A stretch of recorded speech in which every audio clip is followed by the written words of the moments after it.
Welcome back. It's still the Breakfast Express, and we just took a quick break. It's time for us to serve you one more course on the show, and we'll be taking our first discussion. Okwayemi is going to do that. Yes. Well, we talked about the conventions over the weekend. For the All Progressive Congress, APC endorses President Tinubu as sole presidential candidate. The All Progressive Congress on Friday held its national convention at the Eagle Square in Abuja, bringing together party leaders and delegates from across the country. The convention comes at a crucial time as political parties across the country prepare for upcoming general elections, with stakeholders describing it as a defining moment in shaping the party's future strategy. Held in Abuja, the gathering brought together thousands of delegates and key stakeholders as the party positioned itself for the 2027 general election. Our correspondent Miriam Enikamal, Comfort Olayinka, and Folashade Abdulsalam were there. Now, we share the highlight of the convention, and then when we come back, I will focus on it and every other story from that convention. Square under the theme Unity and Progress.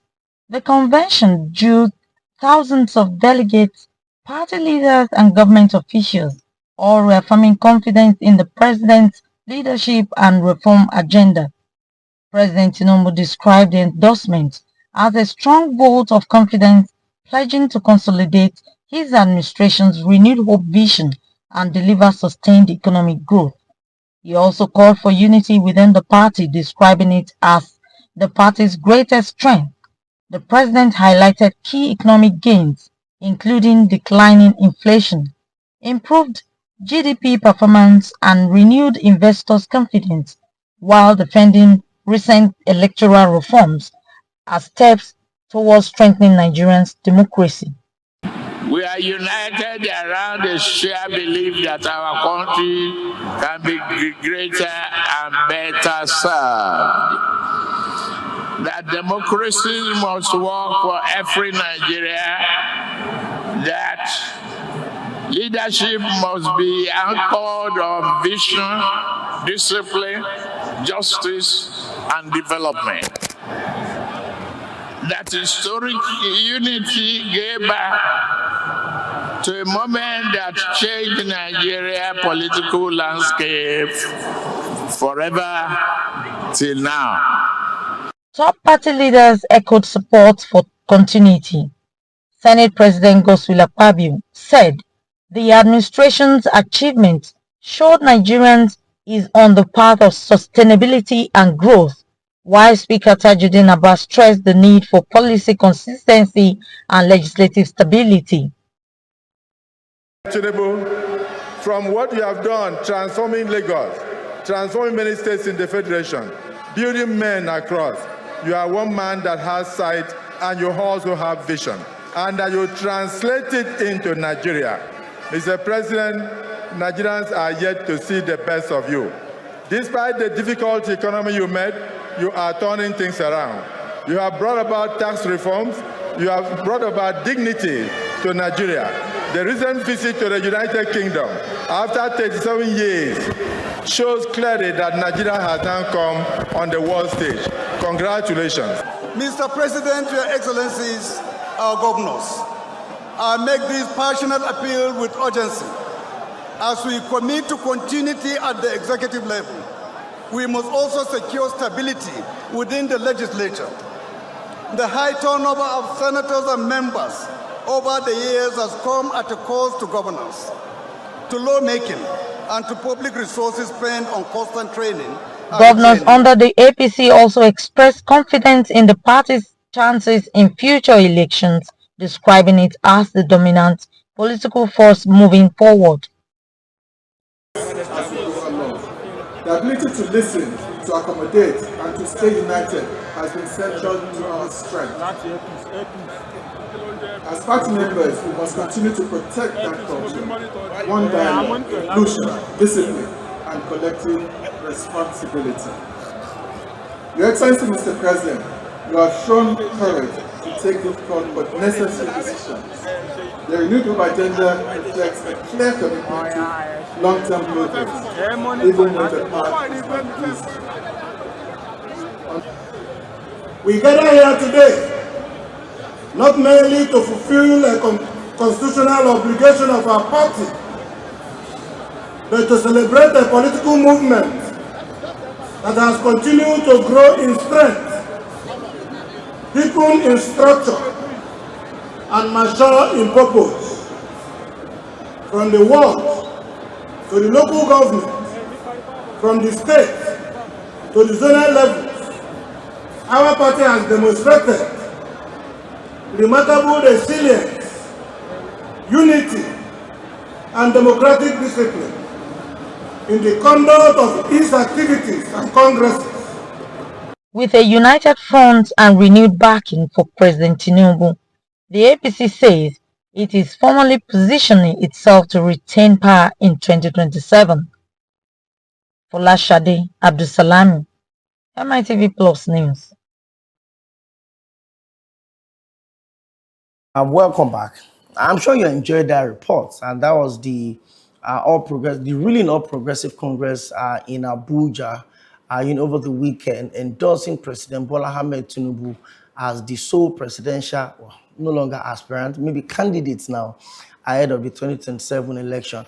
I think we all saw this script playing out already, from the world congresses to the state congresses, to the zonal congresses, down to the national convention. For observers of politics in Nigeria, you have a feeling that it's a matter of when, and not if, President Bola Ahmed Tinubu will be endorsed as the consensus candidate of the party. But a lot of concerns have also been raised on this decision. However, it's not unconstitutional because the amended Electoral Act also makes it clear that indirect primaries have been removed. So there's nothing like delegate or privileged few anymore. It's either a direct primaries, which is very expensive. Direct primary is almost like running a full general election, because as long as you identify as a member of that party, you're financially committed to the party, you have the right to vote for your candidate on the party. So concerns have also popped up with how are these issues of consensus affecting internal democracies in the party. There are words that some of the governors that crossed into the APC would probably get an automatic ticket for their second term. But there are states where big gladiators have been talking. For instance, Delta states, Festus Keyamo, Omoagege, a whole lot of other people have been eyeing the seats, of the number one man in the states.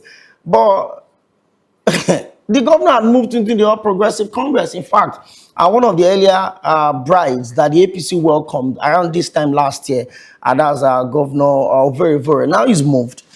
But my concern is this.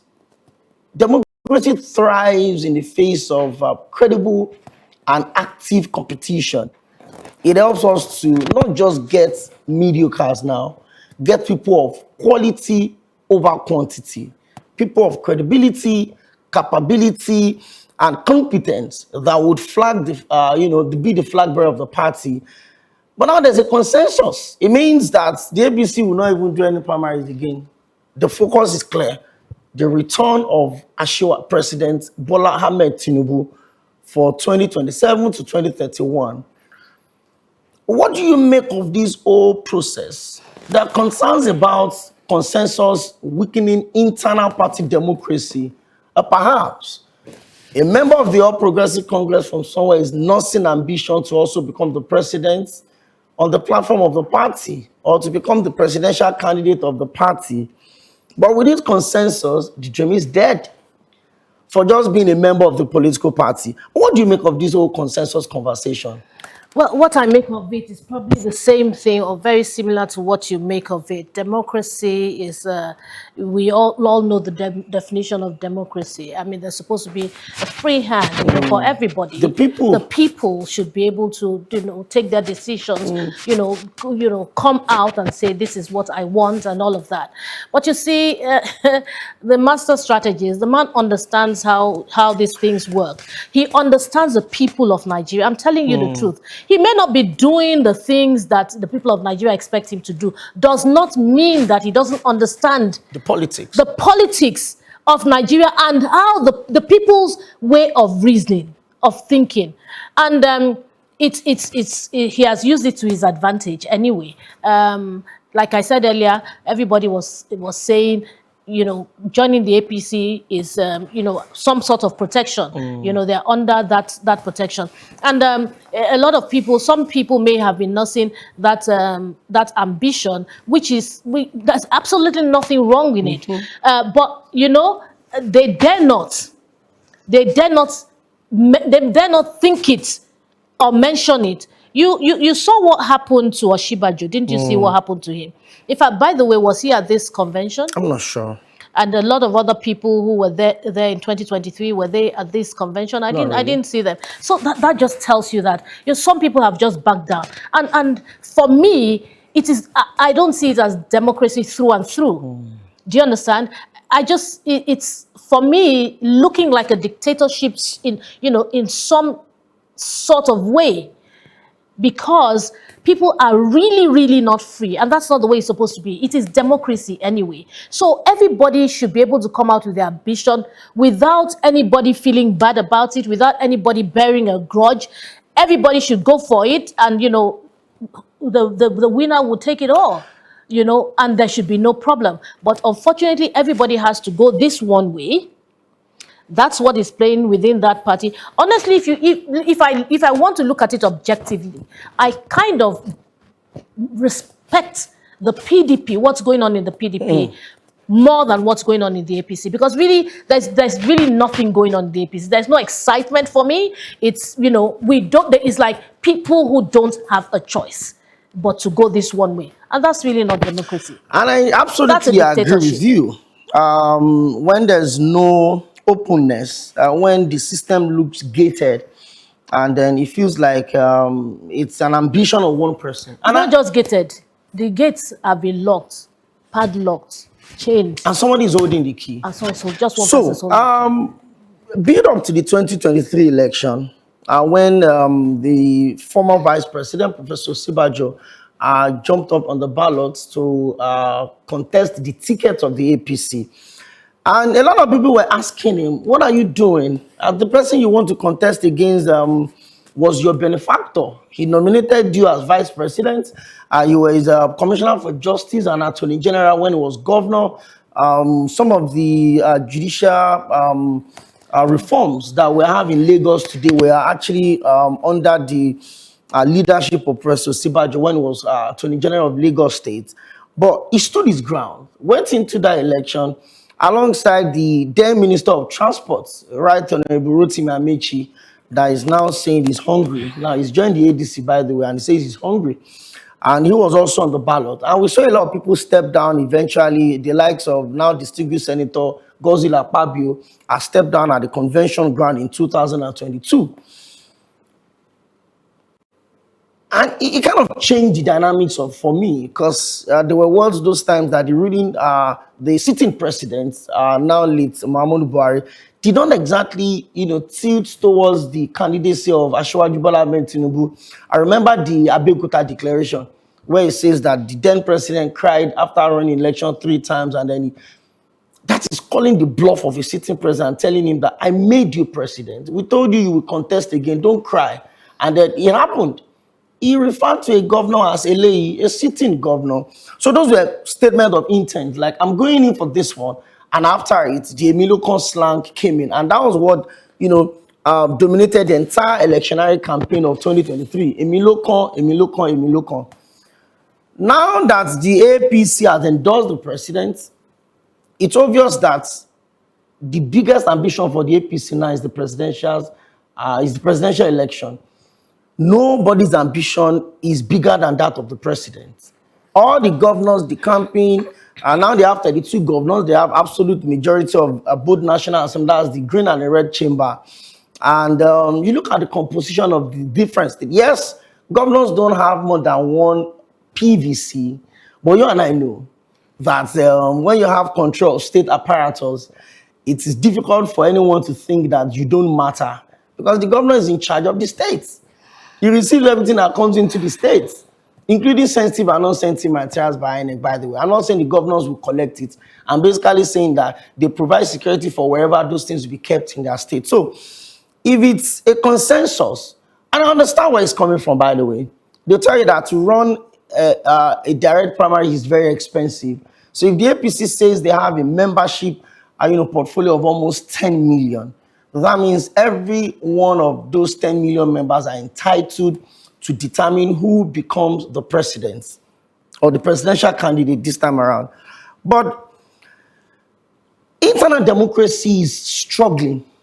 The headlines of some of the papers No, it's not last struggling. week, Internal democracy in that party is dead. yeah, because there were a lot of headlines in the last week that was saying that the opposition parties are asking for indirect primaries to come because of how expensive it is to organize direct primaries.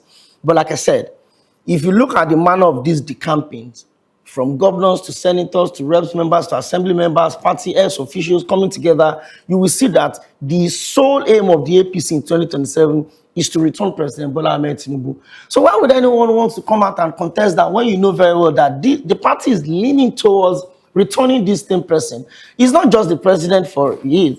He's part of the people that formed the party, part of the signatories to the party when it was formed.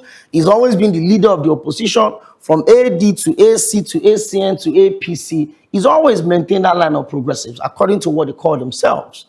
But again, no democracy thrives if there's no competition. There's none. If there's no, APC cannot tell me today that whether jokes or not, that there's nobody else that is thinking, why not? I'm younger, I'm maybe more agile, I'm loved and accepted, I have the numbers behind me. It could be the gender card, it could be the youth card, it could be whatever sentiment you want to play. The APC cannot tell me today that there's nobody in that party that wants to contest for the ticket of the party. So if they say they are using consensus as an option to keep the party democracy intact, nobody is going anywhere. That's a fact. You know what comes with being a member of the ruling party. Even if you lose an election, there is a possibility that there's one place they'll fix you. That's why Ashwaji would always say, come to the table. There's enough to go around for everyone. And I agree with you when you talked about being a political strategist. Ashwaji may not be giving us the exact quality of governance that we expect, especially from his time in Lagos, because that was one of the things that they used to campaign in 2023.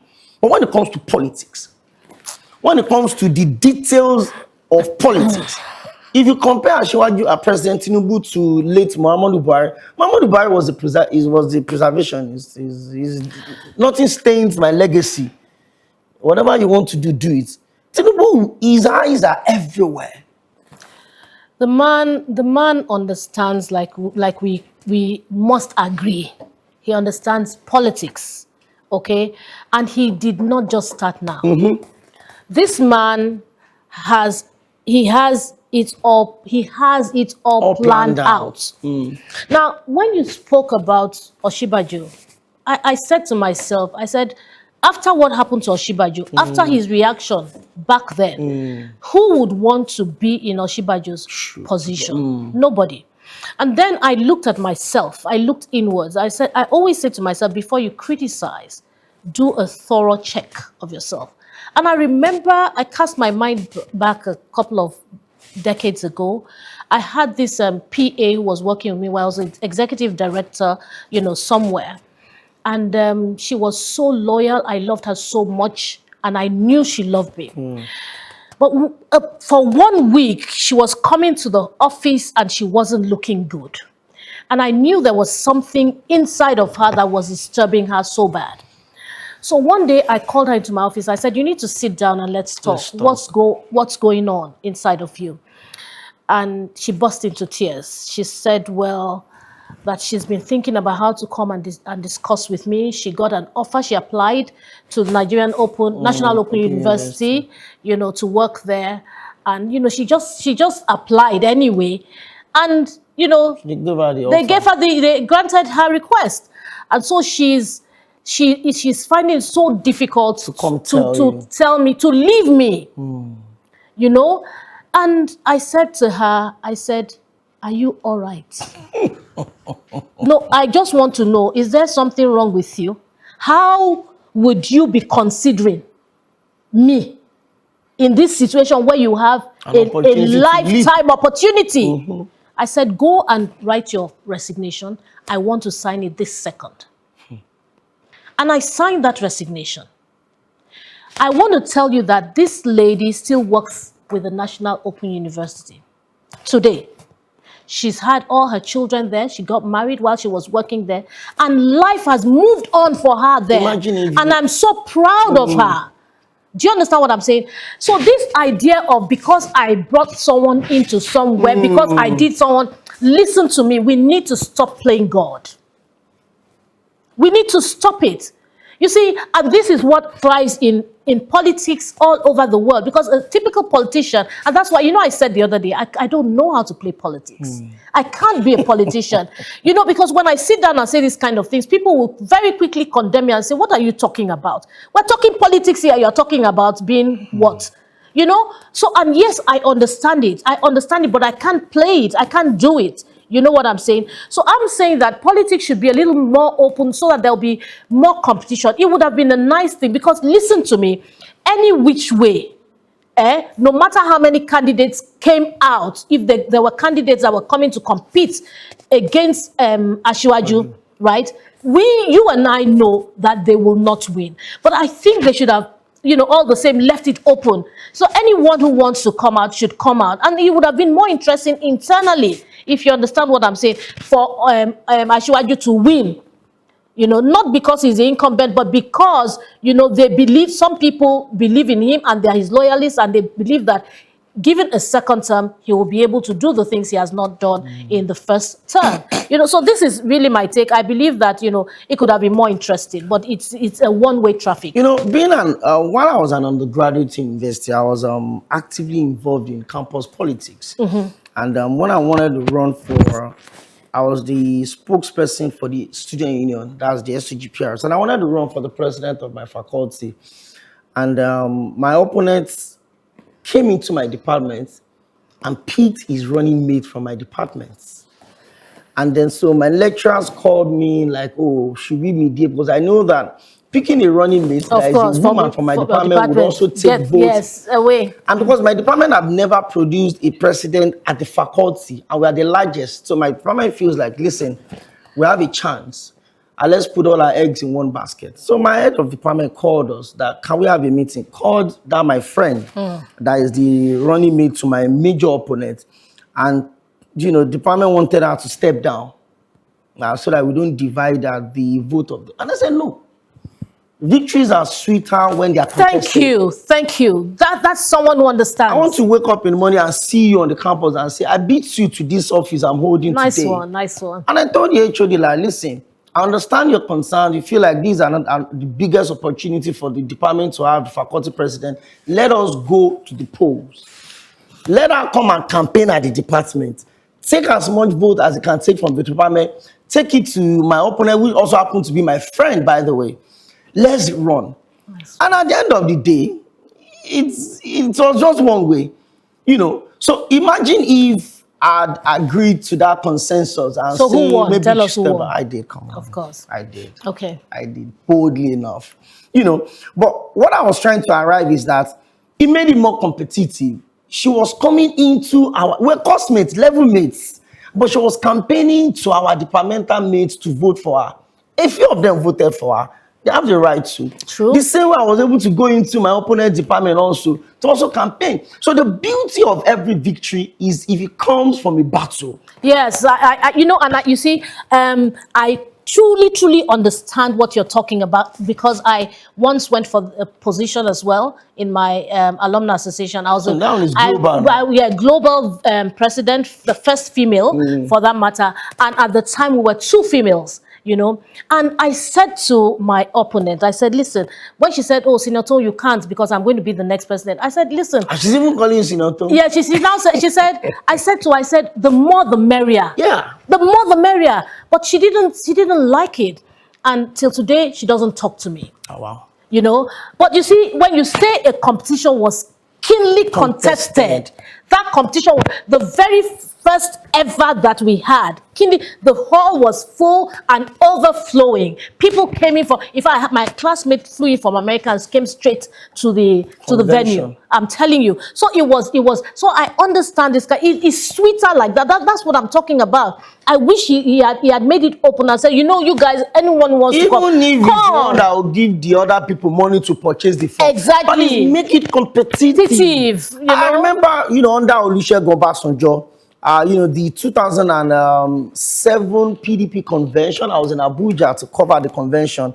And despite the fact that it was clear that Obasanjo had his candidate, there was still a keenly contested primaries. I was there till around 4 a.m. Votes were still being counted. Despite the fact that everyone knew who the candidate of, you know, the outgoing president was at that time.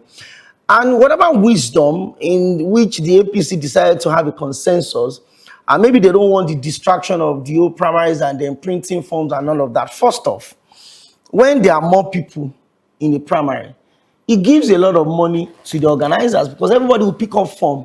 You understand what I'm trying to say? Yes, I do. So for the consensus, it means that the deal is cast. For the opponent, you know who you are running against. You know that you are running against an incumbent that has said that he has prepared his entire life to be president. You know, he has been building bridges. Yes, he has. Let me tell you a little In fairness to him, he has. In 2019, before we had the nationwide lockdown, my then boss married, his wife was from Adamawa State. So he got a car for his mother-in-law for her birthday. So we decided to drive down to Adamawa from Jos. When we got there, one of the IDP camps that we went to celebrate his mother-in-law's birthday they brought in bags of rice into the IDP camps. I'm talking about 2019, before the second time election of President Muhammadu Buhari. Those bags of rice were branded Jagaban rice with Tinubu's picture on those bags of rice. That was 2019. And from my findings, it has always been like that. So when this man says that he's a nationalist, that he can call on anyone in Taraba, he can call on anyone in Jigawa, he can call on anyone in Bayelsa, he knows what he's saying. He's moved at different times to make sure that his stretches are everywhere. So that when needs like this come, when I need you to come and vote for me, you would remember that, oh, this has been one of us for many, many years. He's not just coming to align with us because he has this interest. Do you understand? Yeah. So that political part of Asiwaju Bola Ahmed Tinubu cannot be denied. Let's say he has paid his dues. He has surely paid his dues. But I mean, if you look at this issue, when I was watching Aminu Bello Masari, you know, moving the motion for the endorsement, I just told myself, I said, listen, this for me is killing internal democracy. That's a fact. Yep. You cannot tell me that there's nobody that has that vision. But the party understand what they're looking for. The leadership of the party, the national chairman, Professor Nentawe Itwada, the secretary, Senator Suraj, I'm sure they know that, listen, don't let us stress ourselves. This man is everybody's project. His second term ambition is the top. See, there are more than 20 governors on the platform of the PDP that will be running for second term or be first term governors. All of those ambitions, none of them as of today supersedes that of President Bola Ahmed Tinubu. Return Asiwaju Bola Ahmed Tinubu in January, then we can deal with every other position. Thing, yeah.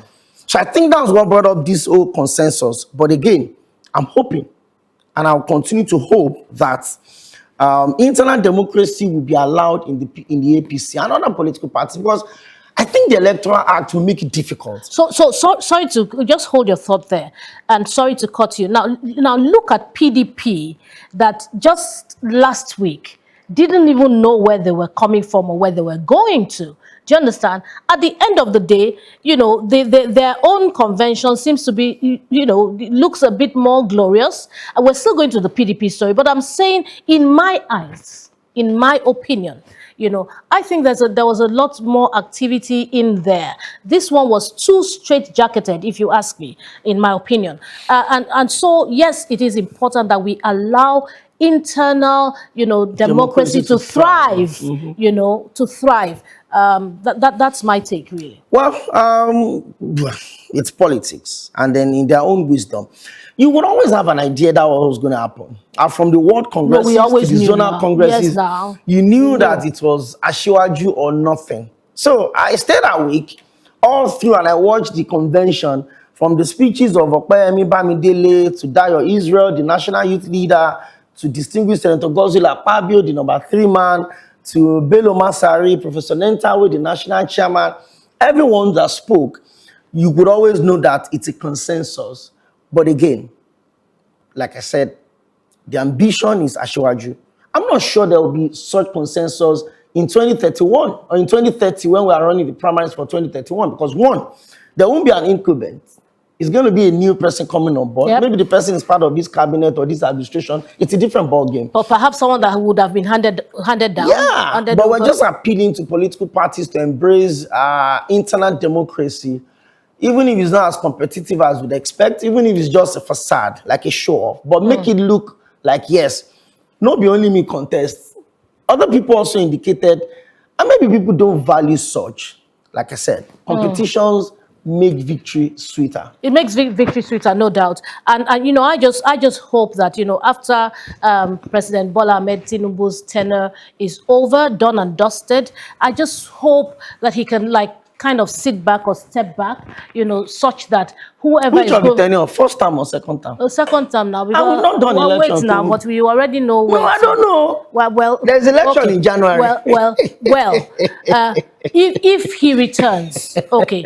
If he returns, let me put it that way, because you know, if he returns, I'm hoping that after he's done, he would allow democracy to thrive. You know, don't hand someone over, you know, and say this is the my next anointed candidate. You know, all of that, you know, we don't want things like that. We don't want things like that. I already see a lot of Sheyi Tinubu here and there going up and down and all that. There are a lot of speculations, there are a lot of allegations and all of that. But you know what? We should never be in a hurry. They say that when the bride, how do they say it in Yoruba, that you shouldn't be in a hurry to see the bride. To you. Why are you stretching your neck? Exactly. Why are you stretching your neck? Stretching your neck is a lot of stress. Just calm down. My children say, Mommy, calm down, calm down. Just calm down. They're bringing the bride to you. Sit down, receive her, see her. So we will see as it unfolds. You know, there's always a lot of drama. This is Nigeria anyway. All right, we'll take the picture of the day. When I saw this picture, I said to myself, this is someone's father whose face is actually on television. I don't know if he's an Agbero, local government, whatever, one of those people who try to get tickets, you know, from transporters and so on and so forth. But what I know is that when I saw the picture, I was just disgusted because I see this thing happen in real life on a daily basis with the the dispatch riders, with the Marwa drivers, with the Danfo drivers, all of the public transporters. You know, I see this kind of thing. People are actually ready to kill themselves. They run in front of this. And I'm like, is it really a do or die thing? You know what I'm saying? And look, as much as we can blame people like this all the time, we also have to tell the transporters to also respect themselves. If you know that a due is yours to pay, I was going to do a tongue twister. If you know that a due is due to you. All right. You know, so if you know that a due is yours to pay, why don't you just go and pay it? Why do you have to keep these men running up and down? Someone's father, grandfather, brother, and all of this. So embarrassing. I think there are better ways that the government, whether local government or state government, could go about, you know, ensuring that these things are paid, honestly. But yeah, it's not for me to suggest or recommend, but this is quite embarrassing. Well, I've seen these things before. We see them every day. I've seen a uniformed man, you know, lying on the bonnet of a car and holding the windshield And then those guys drove all the way from the island to the mainland. Whatever it was he wanted to collect from those, those couple. I can't forget the video. It But literally honestly, lives rent-free in my head. Why would you risk your life? And the guy that was driving and recording was saying, officer, if I stop, will you come down? The guy was saying no. So he held on to the vehicle, and then those young couple were driving on high speed from the Ikoyi Link Bridge off to the Third Mainland Bridge. I've seen it at different times. I've seen the way people jump in front of moving vehicles. How did he eventually come off? They stopped and he got off. He wanted to come to the driver's side, and then the guy just maneuvered and zoomed off. I've seen people risk their life, jump in front of moving vehicles, just to hold on to whatever it is that they think they are trying to get. And sometimes I wonder, is it like you have a power bank that's preserving your life somewhere, or you just don't care? Why do you have to kill yourself to stay alive? It's literally just wanting to commit suicide. Perhaps they're just trying to practice Hollywood stunts. No, those are stunts. And if you truly value your life as human, no amount of money is worth risking your life over. Whether you're an attendant or you're a motor boy, I've seen these things happen at different times. Oga, Bami, I'm like, can you move? You don't even know, maybe my brake is not functional. Then you jump in front of a moving vehicle. And like I said, if it's a desperate need to stay alive, it's literally you wanting to kill yourself to stay alive. Because if you get off from that truck and then an oncoming vehicle runs you over, nobody's going to be held responsible. Nobody's going to be held accountable for your own foolishness, not to choose to stay alive. So when I saw the picture, I just laughed. Last week we were talking about somebody that had a placard and they said he's an MC and then the wife makes snacks. I think that's a more honorable husband. Oh yes, certainly. But you jumping on issues like this and hanging in there, if you fall, you are gone. That's why some of these trucks, they have sharp objects, right by their side mirror, so that you cannot hold on to those things. And how much do you want to collect? Exactly. At the most, they'll give you 2,000. What is 2,000? Cannot even buy you 2 liters of petrol anymore. And these guys, when you see them, they have wounds and all sorts of things all over their body. Because they're fighting here, fighting there, beating this person. And the worst is this. What a life. For commercial vehicles, most of these guys don't even consider the lives of the people in those buses. You are dragging steering with the driver, and there are like 18 passengers in the bus. You want to collect money from an Okada rider. You don't even care about the passenger the Okada rider is carrying at the back. You are struggling with a keke napep that is very light, that can easily turn over as quick as possible. But you don't care about the life of these people. It worries me, yeah? And I think there's been a lot of, the government indulging these people. If there have been sanctions to this effect, a lot of things would have been better, because if you don't value the life, your own life, it's okay. If you are destined to die in whatever fashion, go and die in your own lane. Don't use your own to mess up my own plans.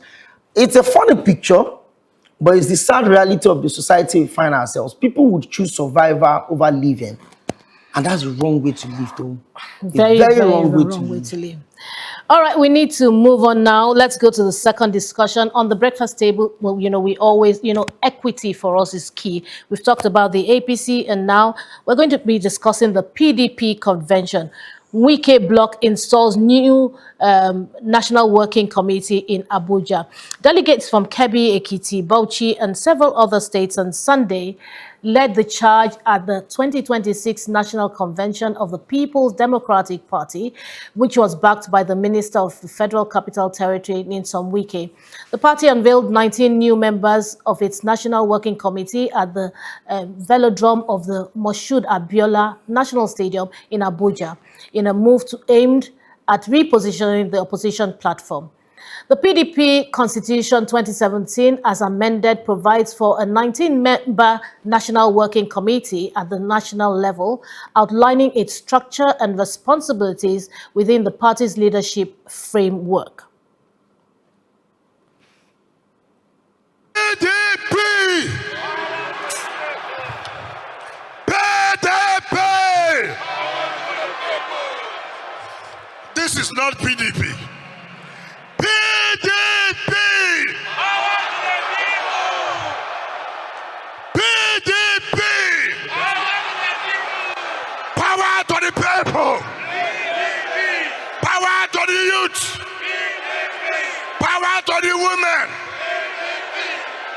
to Nigeria.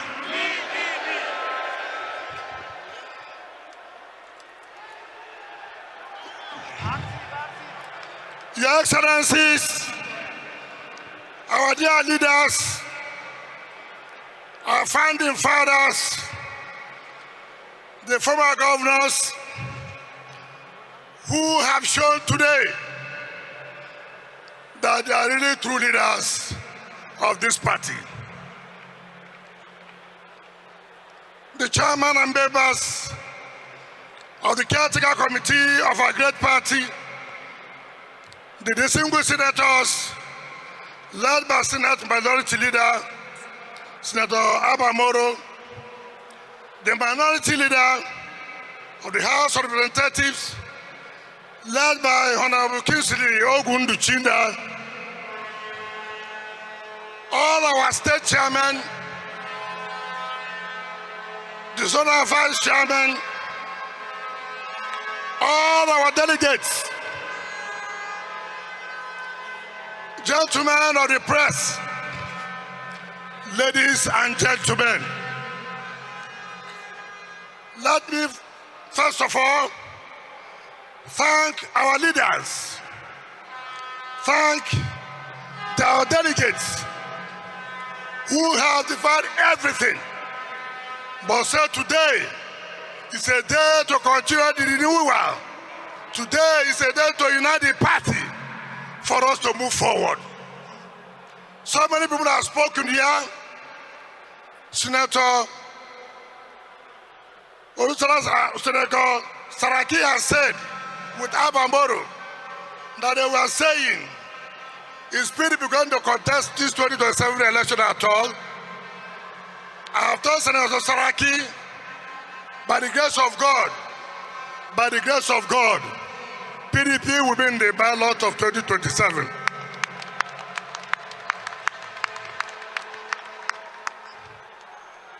We have seen the reconvention, the convention that has been monitored by the electoral umpire.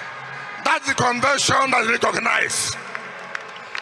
And I thank God, the INEC team, led by an able senior advocate of Nigeria, not just a commissioner, senior advocate of Nigeria. This backdrop that I unreservedly congratulate all of you who stood firm when the storm raged. You showed exemplary resilience when push came to shove. You refused to be downcast when those who pretended to be leaders of the party betrayed you disgracefully. You survived the taunts of the naysayers who proclaimed your party dead as if they were God. You persistently stayed the course of the right in the stubborn faith that morning would inevitably come. And here we are, with that morning certainly before us. You have in the process put to shame the cynics who never believed our party would rise again.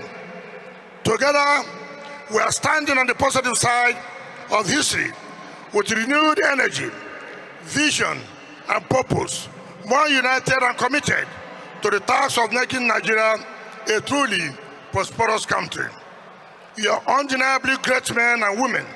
I salute your courage, tenacity, and loyalty. It's gladdening to note at this juncture that throughout this period of morbid and avoidable crisis, our members at the grassroots across all the walls in this country remained largely stable in their dedication to the party. They insisted that they would never leave the party that has over the years contributed in no small measure to their welfare and upliftment on the one hand and the development of society at large.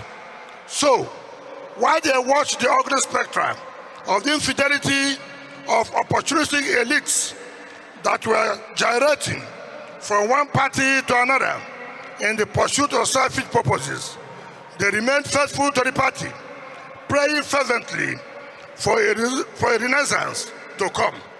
Their prayers have been answered by God. Because for some of us, we have always advocated that what is our mission.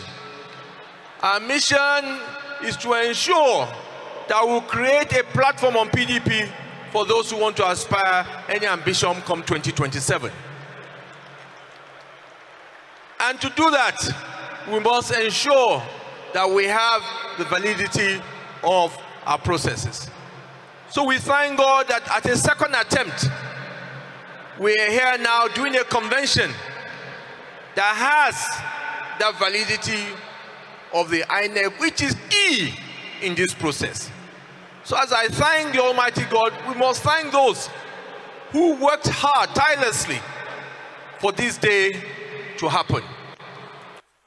And in doing that, we must give credit where credit is deserved, and pay particularly attention, appreciation, again, to His Honorable Minister, the Convention Committee, the Caretaker Committee, and all the leaders who are here, members of the National Assembly, who despite all intimidation, blackmail, whatever, still stood firm with this party. Today is a great opportunity for us in the PDP to chart our way forward. Because now, we now have a party that can present candidates at the 2027 election. We now have a party that people can no longer blackmail our aspirants, make fun of them that, oh, you will not be on the ballot paper. Now we know PDP will be on the ballot paper in 2027. Welcome back. Opeyemi, you and I were discussing behind the cameras. I asked you if you watched the convention. You said you did. So tell us, what's your take? What do you think compared to the APC? Was it good? Was it good? Was it more, in your opinion, do you think it was more credible? Was it tilted towards, I'm real democracy? I'm looking for how to, pick the conversation. I've witnessed the PDP's national convention. I've witnessed the grandeur. I've witnessed the color. I've witnessed the show of force and power and influence that the PDP have always had over the years. In 2011, that's when Jonathan contested after completing the tenure of his late principal. I was in Abuja for that convention, and I got in Abuja on Thursday, and there was no hotel to book anywhere except we had to go to outskirts, Maraba Jama, not even outskirts like Sharp Corner, Nasarawa, neighboring town. That's how much the PDP used to be. A party that was the largest political party in Africa, boasted that it was going to lead for 66 years. At the end of the day, the PDP is now a carcass of what it used to be. And it's unfortunate. You made mention of internal democracy. I think the PDP still have it. They've been able to, at different times where they had these major problems, put their house in order. And that was what the chairman of the Reconciliation Committee, the former president of the Senate, Bukola Saraki, was saying that, listen, every corner of this country you go to, every ward, every of the 774 local governments in this country, there's a presence of the PDP. And I'm not talking about infrastructure. I'm talking about maybe PDP ward or PDP chairman or something. That is how PDP, the spread that they have. The PDP could hold a convention and use 2 different stadiums combined and still not be enough to take their members in their glory days. I think this is a clear reflection of where the PDP is at the moment. First up, the glory days are departed the party. And it didn't just start now. The moment the PDP lost the election in 2015, they were not prepared to the opposition. I remember I spoke to a friend of mine, one of the state secretaries of the PDP, and I asked him, I said, Barrister, how would you rate yourself as an opposition? And he said his party has failed as an opposition because I'm sure they were not expecting that an incumbent president would lose the election in 2015. And at the end of the day, they struggled to be opposition. In 2019, it was the same thing. Then it all got worse after the primaries in 2022. The moment Wike failed to pick up the ticket of the party, the major bloc holding the party began to fall apart. Governors were leaving the party. There was initially the G5, Wike, Makinde, Peazu, Otom, and Ugwai, the former Enugu State, now an ambassador. The 5 of them left the PDP, right? And then in 2019 also, there was NPDP. Other 5 governors that were disgruntled and left and went to join the APC. In 2019, the same thing played out. Wike left because he felt, betrayed by the primaries. Forget the whole Southern agenda I was talking about. Forget that one. It was because he didn't pick the primaries of the party at the Eagle Square in Abuja, And that led to the consistent decline of what used to be the largest political party in Africa. Last year, the PDP had about 13 state governors. Now they have 1.5. 1.5 means that Bala Mohammed of Bauchi visited the president a month ago. And when you visit the president, Shiwaju, and you come out and they post that picture that I visited the president, it's almost like your leg is already in the APC. Then there's Seyi Makinde. His faction is also not being recognized by the courts.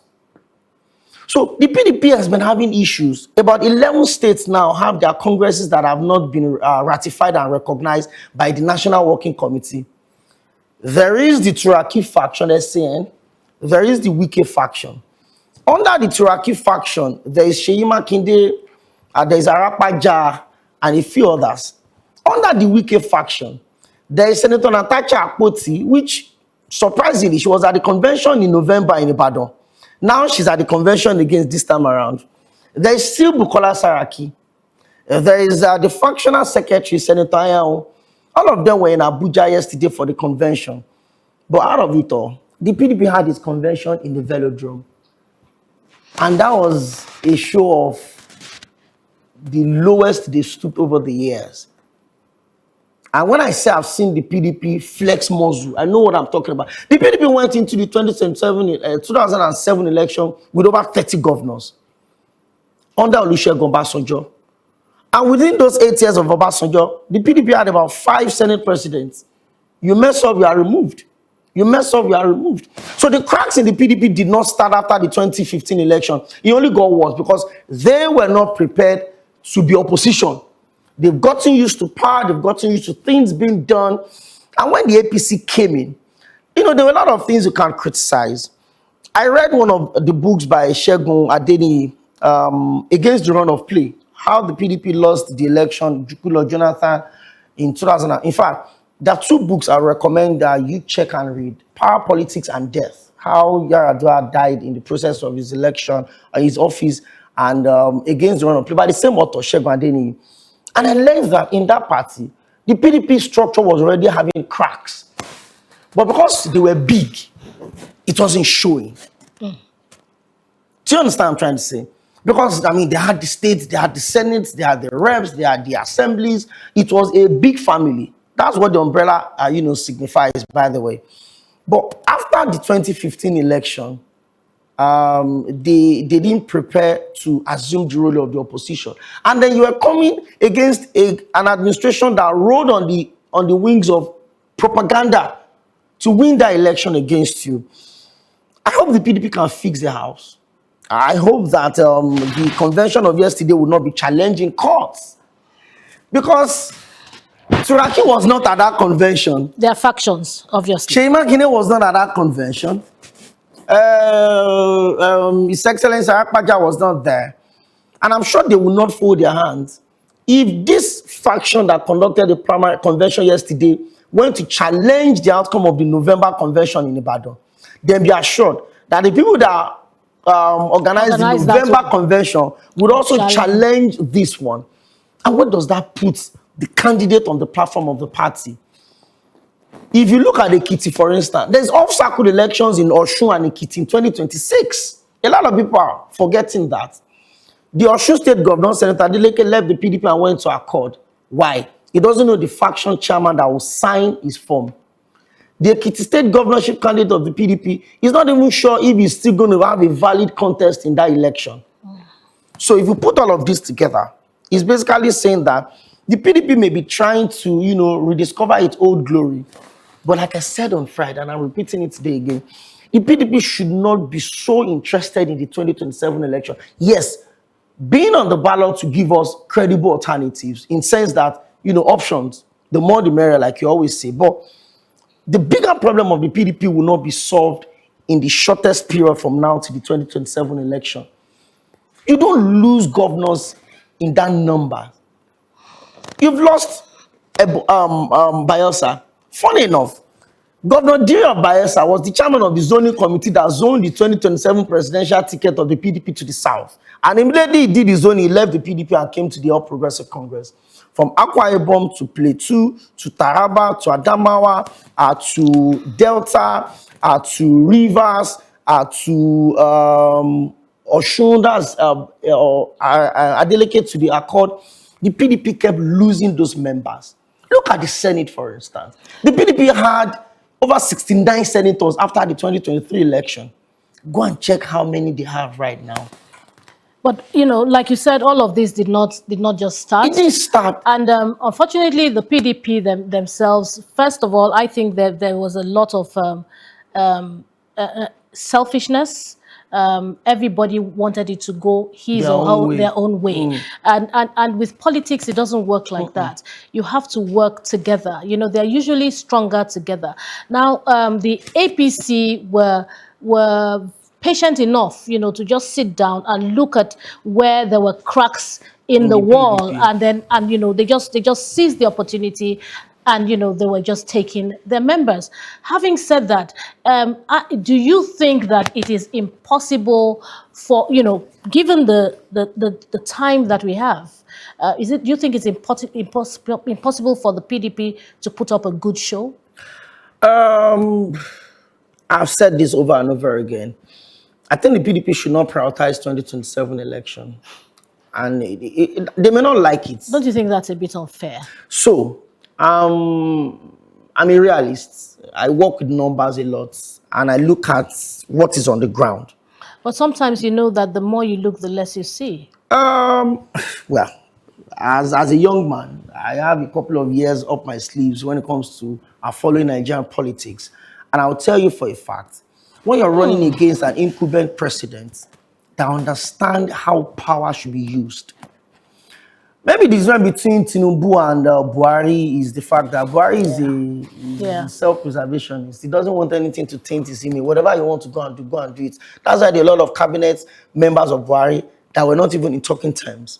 A lot of them don't even care what is happening in your ministry. Everybody were just running on autopilot. I'm a president in my own ministry.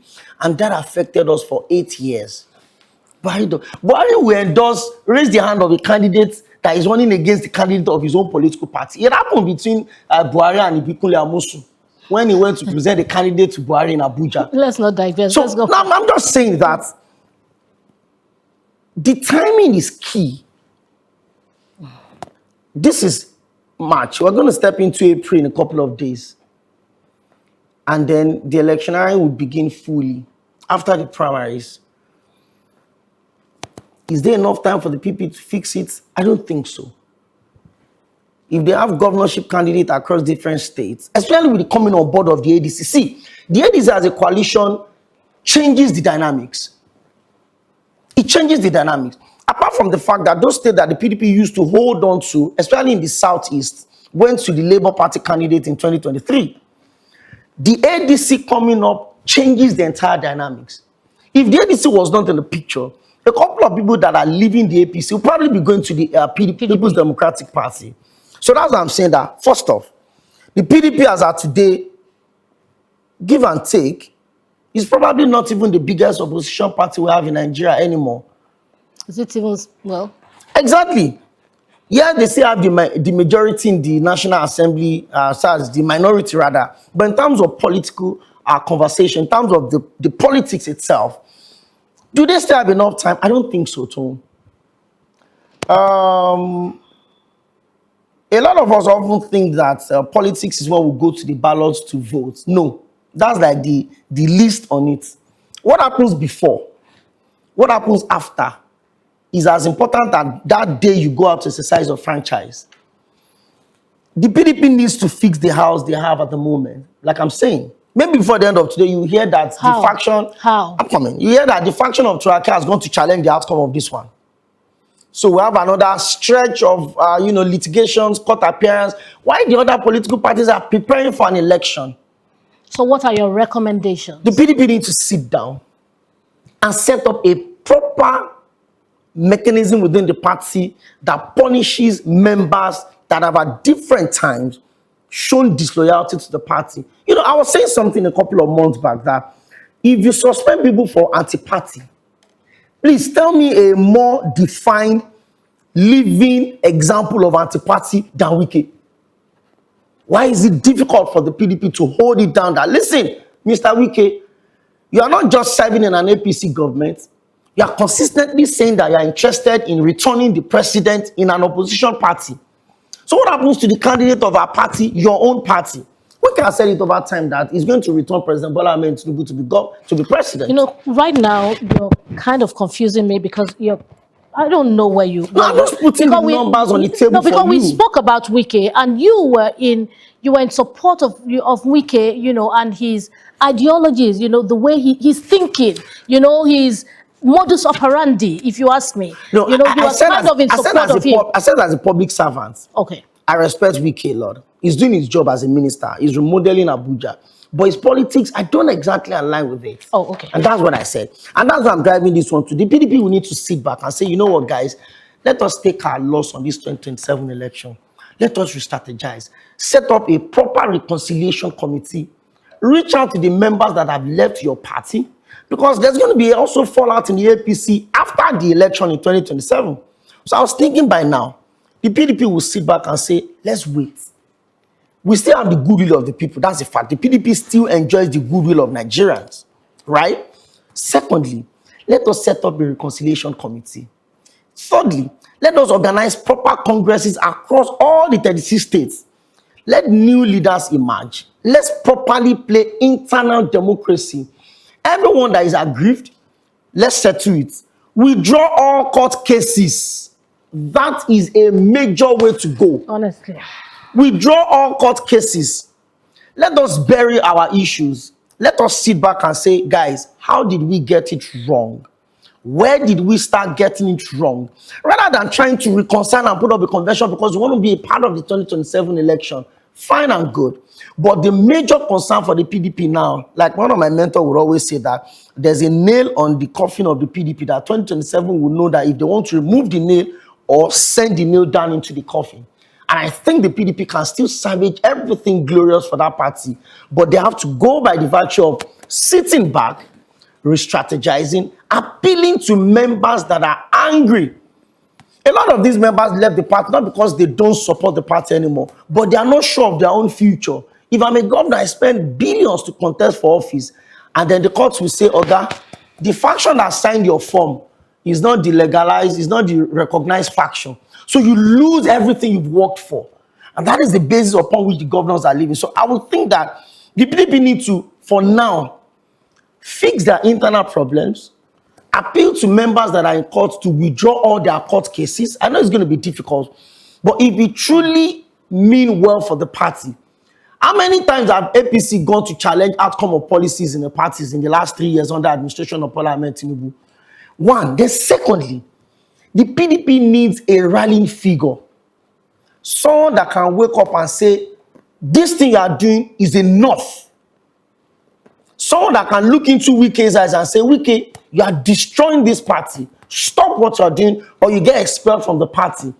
As long as the PDP don't have all of this in place, as long as they cannot appeal to their members to withdraw all cases, as long as they cannot go back and reorganize their congresses, as long as they cannot have a figure that can beat every member into line, the PDP is going to continue to move over these circles. And that's the point. Okay, so the recommendation here is bury your hatchets, go back to the drawing board, see where you got it wrong, and see how you can move forward. And that's for the PDP. Well, that's the much we can take today on the Breakfast Express, right? We wish we could do more, but time is not our friend. Time flies when you're having fun. So not to worry, we will be back here again tomorrow. So if you will join us, we will make it a date. But before we call it a wrap, please remember to follow us on all our social media platform handles. It's MITV Plus across Facebook, Instagram, and X. You can now watch us live on YouTube at MITV Plus NG. Please remember to click the like and subscribe button. And that brings us to the end of the broadcast on the Breakfast Express this morning. Stay tuned to our channels for updates from the APC National Convention. Thank you for watching.